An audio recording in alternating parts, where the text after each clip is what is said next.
hope to hear more on like specific policy and what they plan to do upon election, and less of like this candidate did this, like here's why I can slander them on like a social platform and make jokes about Trump or whatever. Like I want, you know, I know more high schoolers that can debate with more substance than what they do, and it drives me nuts when they just slander each other and Trump. I've noticed like the candidates talking about how the polls will dip whenever, you know, a candidate makes like a good roast over the way someone talks or the way they presented themselves last debate or whatever. Like because a lot of, I think as younger voters get incorporated, they're not necessarily looking at the like how the policies are implemented, but more of like who can make a better meal almost. And it's that's sadly what like they're catching on to. So I think, I don't know, I'm not too hopeful, but also kind of hopeful at the same time.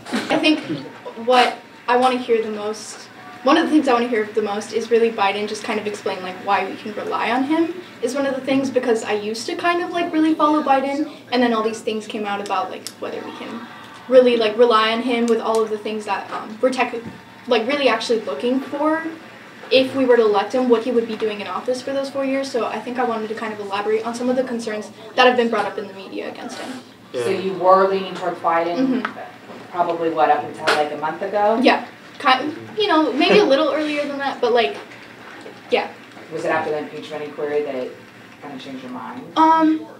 I wouldn't say that was exactly what triggered it. Mine was focused more on like, there was a lot coming out about how Biden wasn't really like, he didn't have a proper stance on anything. The thing that really hit hard for me was climate change, where he's still kind of moderate in terms of that. I feel like climate change isn't a moderate issue. Climate change is something you really have to dedicate yourself to on one side. So I feel like if he can say something that, I mean, I don't know if I expect it exactly from him, but if he were to say something along those lines of like why we can rely on him to actually make a change rather than just trying to please everybody, I feel like that's something I would want to see. We end up getting to an issue that's too easily denied, and my personal belief is that we're going for climate change in an incorrect way, sort of parroting off of what Charlie Munger had said. It's more of an idea where we should approach it from an economic perspective rather than from simply saying, oh, the planet's warming, save the planet. Being said, people are making plans, but recently they haven't been making like many plans to actually pay for it, and that's what really like unsettles me, because they can be like, oh, I want to do this, I'm going to do this, but then somebody asks them how they're going to pay for it and they just don't know. However they state they're going to pay for it is going to be like the reality whenever they're in office, because it's going to take like bipartisan cooperation in the entirety of the legislative body. And you know, you can have a president who says they're going to have a foreign country pay for a wall in our country, but then he turns around and cuts budgeting from areas in the Pentagon to pay for it, and go about, you know, routes that he didn't necessarily present to the American people when they voted.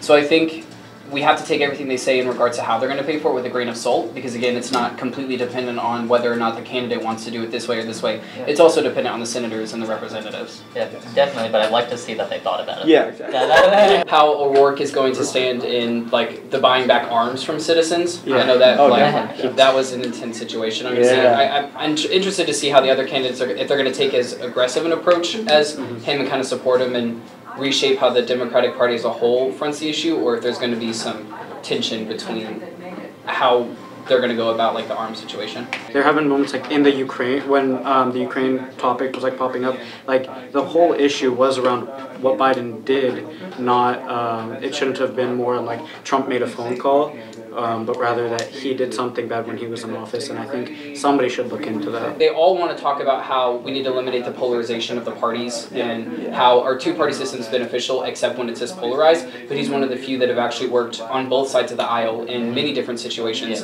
And I think he's reliant on not necessarily presenting his policy as much because he's been around for so long, and older voters know how some of his views can kind of string like Republican, not necessarily just completely liberal socialist in regards to like Bernie Sanders and such. But with the Ukraine situation, I think I agree that there needs to be investigation on if there are any substantial claims in how Biden handled certain aspects of his role as vice president, or even in other elected positions, but there were also inherent harms in our leader asking for cooperation from another leader in a foreign country to meddle in our elections. I think you can address both. I think that's possible. Meddle in elections is a strong word, though. Trump was like, oh yeah, no problem. He's like, oh, but can you do us a little favor, like after the end? And I was like, oh, okay. Like, obviously implying something, you know, even if he didn't directly like, okay, we'll give you this aid if you do this, it's still referring to it after the fact, after, you know,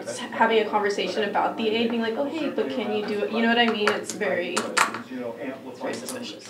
You know, we can all say like, we have a Federal Bureau of Investigation that can conduct these amazing things, but then the White House can release a memo and say that it is the transcript, when it's really just a summarization where you could essentially say anything. Yeah. So they kept saying that the middle class should be able to start earning money, but the wealthy is too rich. So what I'm wondering is, no one listed what this magical number that you're supposed to be at is.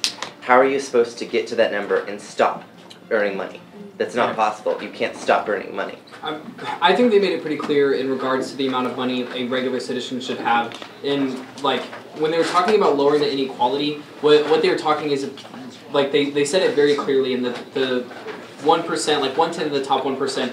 Their income alone makes up more than the lower 50% combined. I think even if we did stimulate enough economic activity to push that lower 50% into the higher 50%, they're still so far from that threshold, they don't really need to clarify a number. It's in regards to like making the inequality less. I don't think they're trying to push anyone to any specific number of like, this is how much you can have, this is how much you can't have. It's more of like lessening the gap of how much there is currently. I don't think they're like trying to stop them from going to any point. It's just a matter of decreasing how much the vast difference is. It's still that like stopping wealth. Well, it's not about. Sorry. It's just not about putting a cap on how much a person can make. It's just saying that if you're gonna make it past, I think Warren's plan was 50 million. Then you get 2 cents off of every dollar made after that. So it's about, if you're gonna make that much money, give back. Not you can't make any past that. And I think the thing is that they, sorry, do you want to go? Yeah, I'll just be quick. Go ahead, sorry, and it's not, I find a big misconception of it is it's not if you make past that certain number, all of your money's gonna be taxed. It's just the money that's past that limit is taxed. And Elizabeth Warren, she said 50 million? Okay, I just wrote down O'Rourke said anything over 250K. Yeah, I think 250K is a bit too low. Yeah. It's like if you're living in areas of San Diego like where we do, that's almost right near the threshold. That's pretty much everybody here. And then one other thing is that with the wealth tax, they addressed about how their money is working for them and it's making money.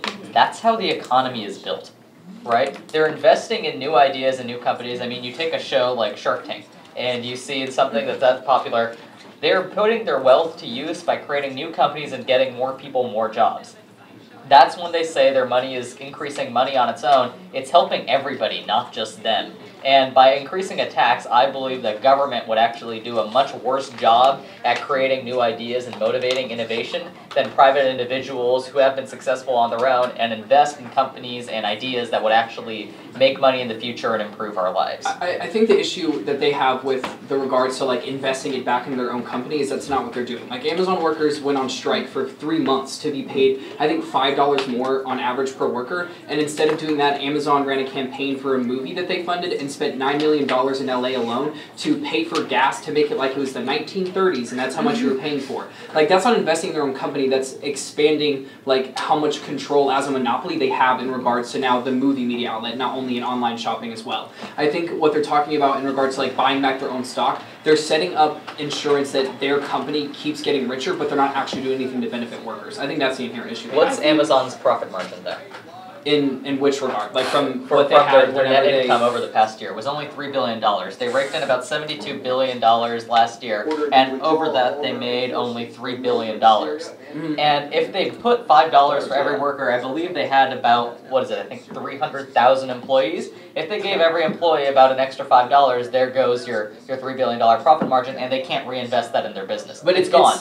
Even if that was like a bit of an extreme from those who were like protesting how much their wages were going to be increased, it's because they're trying to do it without a union because they're penalized whenever they're a part of a union. Like the American government's literally working against unions. It was an extreme example to gather attention and show that, okay, you're not going to give us $5, you're at least not even going to give us 50 cents. You're instead going to invest $9 million to further promote a movie that, again, only benefits corporate Amazon and not the average workers of the company. How about people working at the movie set? and getting jobs based off of the creation of that movie? Like Are they just irrelevant now? The It's temporary only field in which it took to make the movie versus those constantly working in the factory and those like working even like Well, you customer can't work in consultants. you can't work in a factory forever. There's so long you can work in a factory. There's an age that you reach where you can't do what a young person That would do, is so they will fire you lot and hire the further younger than person. a movie that shoots for like 6 months. Well, not really, because the average factory worker is between 30 and 50. After about 50, you can't. That's 20, that's 20 years. 20 versus 6 months. Yeah. I think we're going off on a tangent a little bit here, but I think some of the issue too, and I'm not like that educated on the economy, you know, like I've never had a job in 17, but but I was reading this article about the difference between what the like CEO of a company makes and then what the workers make, and that ratio has gotten way bigger over time. It's like in the, I think it was the 60s or the 50s, it was like 290 something to 1. Oh wait, no, sorry. It was like 40 to 1 or something. Now it's 290 to 1. They make 290 times the amount of their average worker on average. That's not even big corporations. That's every single company in the US. And I think when you look at it just from like the big picture moral standpoint, right? Like you mentioned this idea that companies are investing within themselves and like that's how they're making money for themselves, right? That's great. Like these private institutions are having their own they're having their own ideas. That's where they're generating this money. That's great and all. But I see no problem with taking some of that money where if you're talking about only like 1/10 of the 1% that's going to be investing 2 cents into every other American in the country, that's not, when you think about it, that's barely going to make a dent in all of the money they have. So if you're taking that and you're barely making a dent in somebody's budget and you're giving it to someone who can't afford the basic like needs for survival, I think that's pretty fair. Additionally, I think when you were like, referring to them investing in new companies that will make new jobs, I think definitely something that was kind of universal through all of these people, like were saying how it's going to affect people on the ground in their daily lives. And it's saying that like we shouldn't have to work like 24/7 in order to just live. We should just be taking money from where they have oodles of it, like they have too much, like you don't need that much money. And so I think it's really about the day-to-day life of civilians and not having to like work all the time. Like just because new jobs are being created doesn't mean that people should have to work. Well, that wealthy person is hardworking too. They earned all that money. Yeah, so but when you I think think about it's it, like amazing, a actually, CEO, Once through that. That's amazing, isn't it? That a CEO, that somebody could actually rise up from the bottom and they can make 290 times what they made before. But they're think doing about it the at the price Bloomingdale's of other people's they're work. doing it at Not the price of necessarily, other Oh, no, but I think wouldn't about say the that. think about the Bloomingdale. I think it was Bloomingdale's, right? I think their past 4 CEOs have all risen from summer interns and have gone all the way to CEO. Isn't that amazing? How many though? That's one example. How many CEOs take money that they've inherited from like family generations? How many CEOs have all these different educational opportunities that a lot of like other students don't have? How many CEOs have healthcare that can just but the percentage of them is lower. They're just lipping wealthy all together in one pile, which is not fair. Yeah, and then with this tax, you're still only taking part of like the wealthy. It's not everybody, right? And like, go ahead. Oh no, you can. I was actually going to come back to something that you said because I think that there's kind of, I don't know if I would call it a stigma, but there's this idea like in the US, right, that yes, these CEOs, they're earning their money and sure, like all the merit to them, they came up with an idea, they worked hard, no one's denying that, but when you look at other countries too, the idea is that someone who's working a minimum wage job shouldn't have to work like tirelessly and endlessly at that job just to get like the basic needs for survival, while somebody else is like not doing the same work and they just have all these benefits guaranteed plus all this like excess wealth and just all these luxuries, right? So when you look at other countries, they're paying more taxes and sure, they might not be able to like afford the luxuries that we may see like in some CEOs in the US, but at least they have all these guaranteed benefits in life. You know, like when you look at the cost that's going into just basically guaranteeing that you're going to have a good quality of living compared to just having, I don't know, like some luxury you can buy like only 1% can buy. I think that's something that we should be trying to get in our own country as well. I was gonna go off. I don't remember which one of you said it, but it was like 4 of Bloomingdale CEOs have come up from summer interns, but that's like it's when you said how there's more CEOs that have, you know, started from the bottom and worked their way up, worked hard, right? You're right. Some CEOs do work very hard to get to where they are, but that's one out of how many workers that could be working equally as hard, but just don't end up where they do. Do you get what I'm saying? Like, there are so many workers that work 2 jobs. Some, you know, single moms or single dads have to work 3 to support their children. But, you know, just because, I mean, I think they work equally as hard as the CEOs that get to the top. And so does that mean that they should get paid less, or that they should not be able to live? And to add on to what Maddie was saying and what you were saying, I personally do agree that CEOs work very hard to get to where they are, but that, I feel like, does not, what is the word, I don't know, like, that does not correlate to them having all this excess money while their own workers are struggling to actually live day to day. They don't need past, however, like $50 million. I'm sorry, like, once it hits that point, like we were talking about before, it's not taxing all of the money, just taxing what's past that. And I feel like that's a big excess of money that could be redistributed to the people that are more under and are actually struggling. Yeah, but it's like worth to note that like all these plans that all these candidates are offering, it's gonna have lots of taxes on everybody in the country.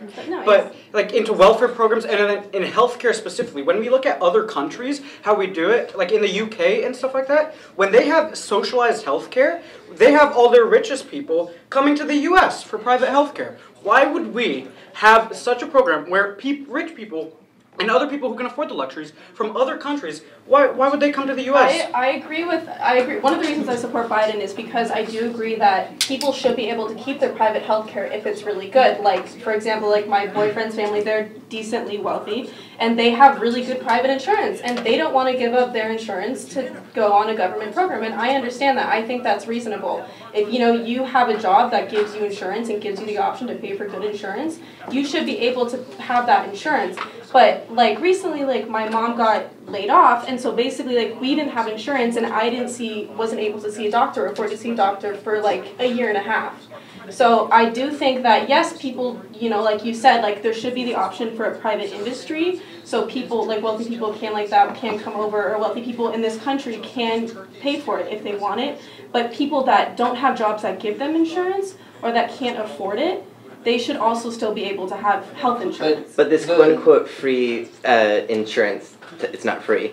I'm not saying it's free. I understand that taxes will go up, but it's cheaper than having to pay $100 every time you want to go to the doctor. Yes, but the main problem with the free healthcare is people in Canada come down to the U.S. to pay for their healthcare because it takes too long. But I understand that, but my point is that people that don't want to do that, that can afford to pay for private insurance so they don't have to wait, can do that. But the people that can't pay for that private insurance should still have the ability to wait if they want to get healthcare. Why is your solution the government, though? Like, in many because private instances. insurance isn't doing it. I'm sorry, I'm getting, this is a really worries. topic that I'm passionate about, but private insurance Are doesn't we do it. in a crisis, too, when it comes to health insurance? And isn't some of the job of the government to step in when we're in a crisis? But the issue with, like, allowing the private sector to also exist outside of this public sector, like, the two biggest issues are, first, there are already projections, like the Washington Post highlighted on it it was either Canada or Sweden one, where hospitals become centered around those private insurances because there's more profit margin in those areas.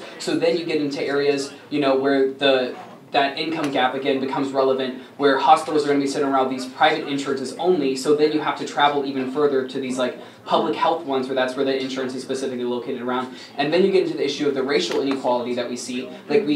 Something that drives me nuts about these Democratic candidates is they're like, no, we shouldn't give money to American citizens. You know, they completely shit on Andrew Yang's $1,000 in the pocket, but at the same time, they're saying they should pay reparations for slavery. First of all, they're highlighting the wrong issue that, like, it's not slavery we're still suffering from, it's segregation that we're suffering from. We have, I don't know if any of you guys are all from California or from spread out, but in Missouri, like, the first time I ever saw a person of color, I was 15, and that's because I traveled to St. Louis. Like, in the areas where there were color, they're run down, their businesses only last for like 2 months.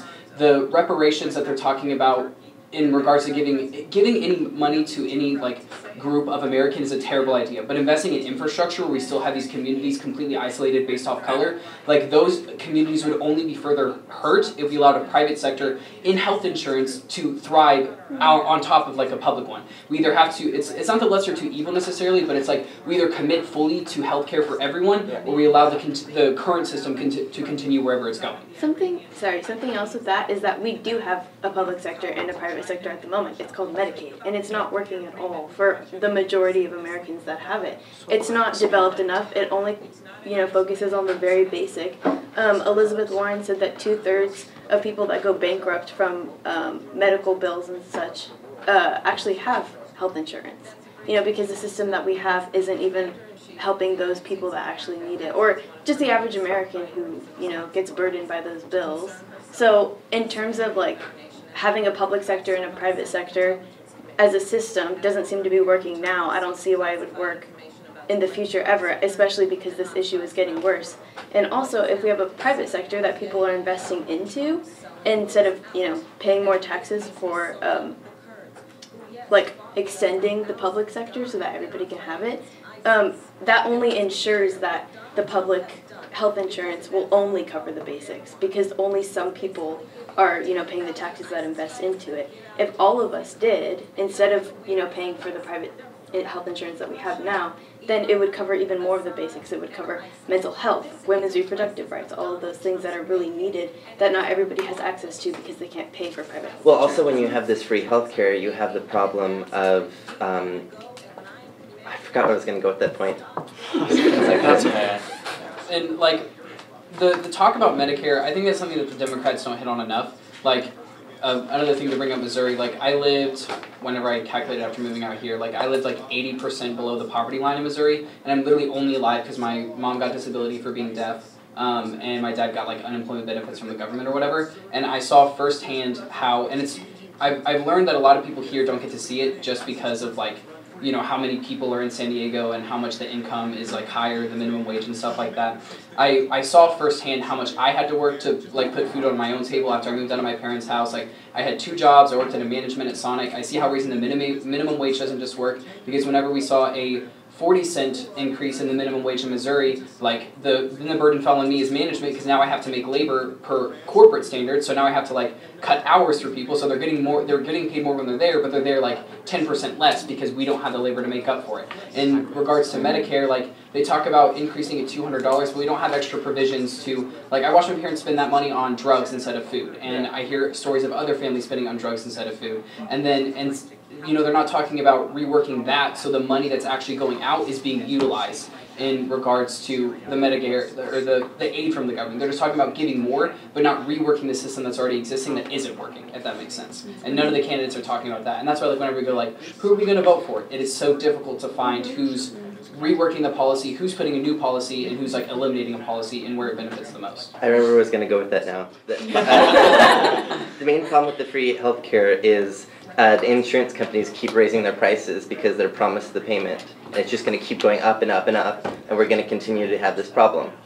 So that is a big problem. And also, because they'll keep raising their prices, more taxes will be taken from the wealthy. So then what will happen is the middle class will become the wealthy, and the wealth class will become the middle class. It'll just completely flip-flop. I think it'll take a lot for the middle class to catch up to the wealth tax at the moment. Yeah, I do too. But that is the progression we're going towards now. We're on this path, and well, I don't think so though, Let's because go on those a path to taxes that debate. get reinvested. I'm down to watch. It's just those taxes that can get reinvested into the, I guess, bottom sector of the American people go back into the economy because they have more money. So the actual economy of the United States gets better when we invest in our own people instead of big corporations. So really, I just want to see where everyone's at. Who is in favor of like the Medicare for all who want it? So like the private sector and the public sector at the same time. And then who is all for like the free Medicare, kind of the Bernie route, and then, okay. I was who's for private? Who's for the private?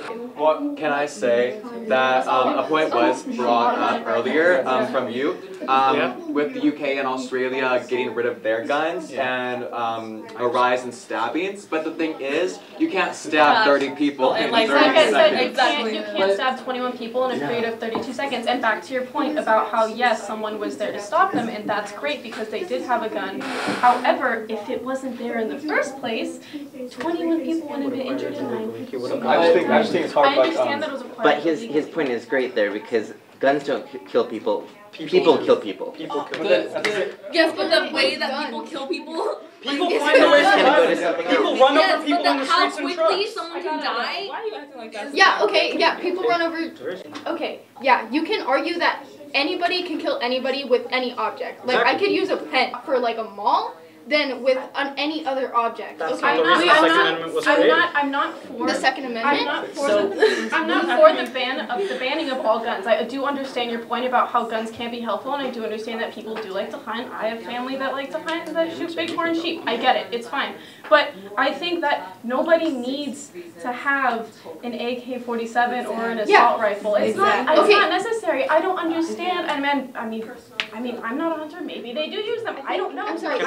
Would you like to hear them? Just really quickly on that point. Talking about the Second Amendment, like, coming exactly off of that. The Second Amendment was literally drafted at a point where these guns didn't exist. The guns that did exist at the time could not kill nearly as many people as the guns that exist. Yeah, no, look. Let me respond to both your questions. Look, with Hitler, Mussolini, all those, Stalin, all those people, the first thing they did was take away their guns. You know what happened next? Listen, I can't speak for you guys here, but I don't think a majority of Americans or Democrats want a ban on all guns. Oh yes, you Well, no, I'm just saying that I think it's like unless you get rid of all guns, I'll take from the world without importation. I just think that if you try and ban and limit the certain supply of guns, there's always going to be people who find ways and other routes. Exactly. I agree. Yeah, but you can't walk into a big five and pick one up. I agree with that. Everyone's gonna have like their own use for a gun. Like people who are, you know, on the draft for military or whatever, like serve their time, they're gonna say, well, I was trained how to use an AK-47, I fought for this country, I should keep it. The biggest loopholes that the Democratic candidates aren't covering are, first of all, the federal government has essentially no control in the streets of America in regard to the black market and who has a gun and who doesn't. You know, that's something that has to be addressed first. Yeah, exactly. And then in regards to like who has guns, how they're being used, something that they aren't talking about on top of it is like you have to go through years and years of training to be a doctor, to be a teacher, but you can be a police officer in 6 months. And then you are giving weapons to police officers to utilize, you know, like the crime rate against a person of color versus a white person in a rich neighborhood is preposterously different. Yeah, well, and something that also has to be addressed. addressed. There should definitely be more training for police officers, but I don't see. But in the Second Amendment, how that carries over to fighting the tyranny. First of all, if the federal government wanted to use the military to overrun its citizens right now, it could, no question. They have nuclear weaponry. They have insane surveillance ability that citizens don't have. There is no feasible option to where United States citizens can be equally matched with the power of the federal government. We've exceeded that too far.